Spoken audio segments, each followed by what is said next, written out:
Hello students. Today we will discuss about chapter number 2, that is demand and law of demand. Before starting, we should know what demand is. So demand is the amount of a commodity that a consumer is willing to purchase or is ready to purchase from market at a given price during a given period of time. So there are few keywords in this definition which will make a demand definition in a very proper sense. Like it is the amount that the consumer is willing to purchase. So your first keyword becomes willing to purchase. He is purchasing it from the market at a given price. So whatever the price rate is, he is willing to spend that much amount for purchasing that desired commodity during a given period of time. So this accomplish what a demand is. If I talk about law of demand states that all else being equal. Here all else being equal means we are talking about the determinants of demand, which we will later on discuss in this slide. And keeping all these things equal, when the price of a product increases, due to which the quantity falls, and when the price of the product decreases, due to which quantity demand increases, that is simply what we call as law of demand. This is your law of demand. When the price goes up, the quantity goes down, and when price goes down, the quantity goes up. But here the noticing factor is that the other determinants remain constant. So these are the basic assumptions of law of demand, because we are saying other determinants should be constant. So what are those other determinants? That there should be no change in income, no change in size and composition of population. Whatever the population is, whatever they are demanding, it is constant. There is no fluctuation in that. No changes in the price of related goods, like no changes in substitute and no changes in complementary goods. People, whatever they are demanding, whatever the fashion trend is during at that particular period of time, and whatever their taste and preferences are, that are also constant. No changes. No changes in the future prices, and no changes in the climatic conditions. So when these all factors are constant, and only due to the changes in the price the quantity fluctuates, either it increases or it decreases, that will be called as law of demand. Demand function, if we talk about, demand function is a relationship between demand for a product and its various determinants. Determinants means I'm talking about these. Demand is the function of price of commodity X, price of related goods, income of the consumer, taste and preferences, expectations of future prices, government policy, and etc. etc. But these 5 6 are important. Demand schedule, if we talk about, it is a tabular statement. Tabular statement means in a table the figures are written, and according to that we can figure out that what is the change in the demand due to the changes in the price. Two types you'll get: individual and market. These are two types of demand also. So same two types of demand schedule and curves. Demand curve, it is a graphical representation which shows the relationship between price of a good and the quantity demand for that particular good during a given period of time. Types of demand. Now if I talk about types of demand, we have 5 major categories of demand: individual and market demand, ex ante and ex post demand, joint demand, derived demand, and composite demand. Let's talk about individual and market demand. The quantity of a commodity that an individual consumer. See here the keyword is individual. So here when we are talking about only one consumer, only one person, when we are talking, that is known as individual demand. He is willing to purchase, the definition will be carried on the same as we have done for demand. But here one new word will be added, that is individual. So he is willing to produce during a given period of time at the fixed rate, whatever the rates are prevailing, that will be called as individual demand. But when we talk about market demand, it is the total quantity of all the household units when all the consumers they are demanding. We'll discuss this further. This is individual demand. You have to just remember demand goes down. That is why D and D are highlighted specifically, showing that the demand curve always move from left to right, sloping downwards. One schedule is given on the left hand side, price and quantity. We can see that when price is decreasing, your quantity is increasing, and due to this, your demand will slope downwards. Market demand, if we talk, it is the demand of lots of consumers together. So when these all consumers are added up, they will make the market demand.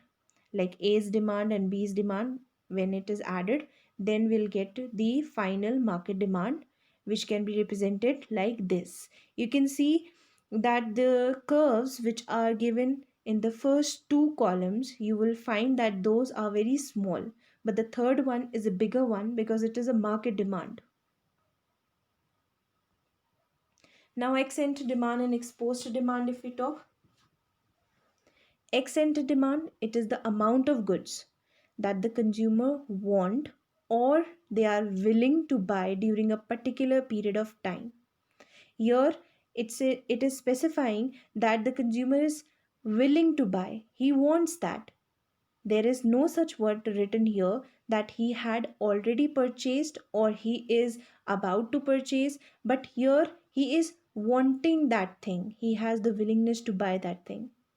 But when we talk about ex post demand, it is the amount of goods that the consumer actually purchase. He has bought that commodity. Next type is joint demand. It refers to the demand for two or more goods which are used jointly or demanded together. We can also say that joint demand is a complementary demand, like car and petrol. Both the things they are vacant without the use of the another one. Next is derived demand, the demand for a commodity that arises because of the demand of some other commodities called derived demand, like demand for steel, bricks, cement, stone, woods. These are different commodities, but when you are demanding for the construction of houses, the demand for all such commodities will also arise. This is what is called as derived demand. Next type is composite demand, where the demand for goods have multiple uses. Like demand for steel arises from various uses of steel, such as use of steel in making utensils, bus bodies, room coolers, cars, and so on. So, due to such commodities demanding in the market, the demand for the steel is also arising. This is what composite demand stands for. Further, we have determinants of demand, or we can also say factors affecting demand. So, these are some factors which will affect your demand and due to which your demand will fluctuate. Price of the commodity, income of the consumer, consumer's taste and preferences, price of related goods, consumers' expectations, consumer credit facility, size and composition of population, distribution of income, and government policy. But out of these, you just have to remember 5 to 6 points. That is more than enough, which are important. If we talk about price of a good, so always remember that price of a good and the quantity have inverse relationship between each other. Inverse means when your price increases, your demand will decrease.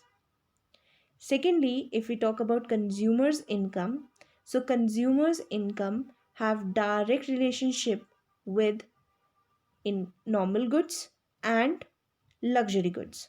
Direct means that if income increases, normal goods demand will increase as well as for luxurious goods it will increase. But it has inverse relationship between the consumer income and the inferior goods demand. That means if income increases, the demand for inferior goods goes down. So these are the types of goods on the basis of income: normal goods, inferior goods, and inexpensive goods of necessities. Then we have price of related commodities. So related commodities can be substitutes or complementary. So the types of goods on the basis of price of related goods are two type: substitute and complementary. Substitute: those goods which satisfy the same type of demand and can be used in place of one and another. Complementary goods which are jointly demanded, these are consumed together. Substitute goods example can include different brands and models. So instead of purchasing car number A, I can purchase car number 2 or car number C. But complementary goods like car and tires, I cannot run a car without tires. Cross demand, this you have to remember. It refers to the quantity demanded for a particular product or service given the price of a related good. See, cross demand can be complementary as well as supplementary. Both the things are included. That is why, after substitute and complementary, I included this slide which states cross demand, which shows that due to the price increase or decrease of one commodity, what is the effect on demand of another commodity. This is what cross demand tells you. So it includes both complementary as well as substitute. For complementary, like cars and tires, if the price of car rises, the demand for tires will also fall, because these two are jointly demanded. So if people are not purchasing car, there is no use of tires. But in substitute goods, if the price of commodity 1 increases, the demand for commodity 2 will definitely increase, because these are substitutes to each other. Then we have taste and preferences. So if the product become more fashionable, now people are liking it, it is in the trends these days, so the demand will automatically increase for that particular commodity. But on the other hand, if the fashion becomes outdated, if people are not related to the product, if they are not getting attracted towards the product, their demand will fall. Next, we have consumers expectations. So if the consumer, they're having future income expectation, if they are expecting that yes, in the future they would get an increased amount of income, their demand may increase, and the vice versa situation always occurs. Next, we have demonstration effect. So it is completely the show off effect, the replacement of the local cultural aspects with those of another culture or cultures. When you are getting attracted towards the behavior, towards the fashion, towards the taste and preferences of other commodity, of other people for the commodities, that is known as demonstration effect. When you do not have your individual taste and preferences, rather you are more influenced with the taste and preferences of the other people. This is known as demonstration effect. So this is all, but in the another slide, in the another video, we will be discussing further in the topics in of this chapter.